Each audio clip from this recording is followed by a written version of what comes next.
дар паёми президенти мамлакат ба маҷлиси олӣ қайд карда шуд ки ҳукумати мамлакат бояд дар татбиқи ӯҳдадориҳои тоҷикистон дар чаҳорчебаи созмонҳои байналмилаливу минтақавӣ ва ҷалби беҳтари ин созмонҳо ба иҷрои барномаҳо ва лоиҳаҳои муҳими кишвар аз ҷумла стратегияи миллии рушд барои давраи то соли 2030 чораҳои заруриро роҳандозӣ намояд. айни замон дар раванди расондани кӯмаки беруна ба тоҷикистон беш аз 80 ҳамкорони рушд аз ҷумлаи кишварҳои донор ва ташкилотҳои байналмилалии бисёрҷониба ва ғайриҳукуматӣ иштирок доранд. яке аз ҳадафҳо ва вазифаҳои аввалин дараҷаи ҳукумати кишвар ин таъмини амнияти озуқаворӣ мебошад ва дар ин замина лоиҳаи шукуфоии тоҷикистон аз соли 2019 фаъолият карда истодааст.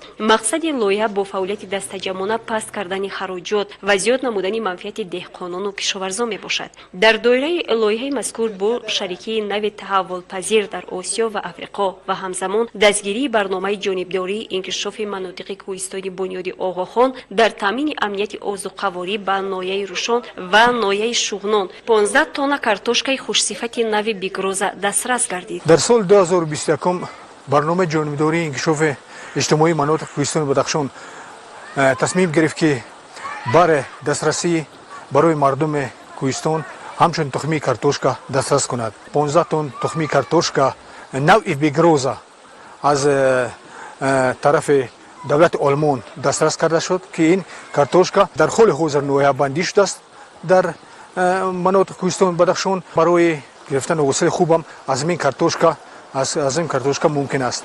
ҳамин рӯз дар ҷамоати деҳоти баҳрӯшон деҳаи баҳрӯшон мо ана қарор дорем. дар ҳамин ҷо фонди гардишии маводи кишоварзӣ ташкил шудааст.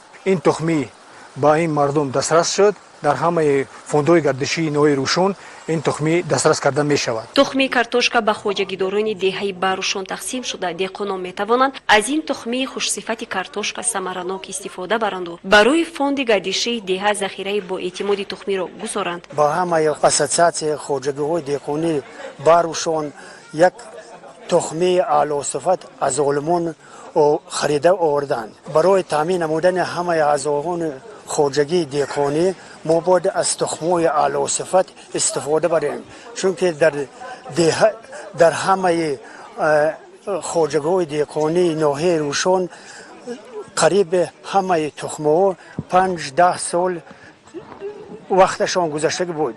лекин мо имсол мехоҳем ки аз ҳар як килограмми гирифтагии тухмӣ бо 2 килограмм дар тирамо тухмӣ барои ҳамаи хоҷагиҳои ноҳия тайёр мекунем. яке аз ҷузъиёти асосии ҳамоҳангсозии раванди ҷалб ба киштукор ва таъмини амнияти озуқаворӣ ин истифодаи кӯмаки дохилию беруна ва фаъолияти ҳамкорони рушд мебошад. хоҷагидорон ният доранд ки ин иқдомро самаранок истифода бурда бобати оқилона истифода бурдани ҳар як ваҷак замин ва дастрасӣ ба он аз ҷониби мақомоти иҷроияи ҳокимияти давлатии вилоят ва шарикони рушд дастгирӣ хоҳанд ёфт.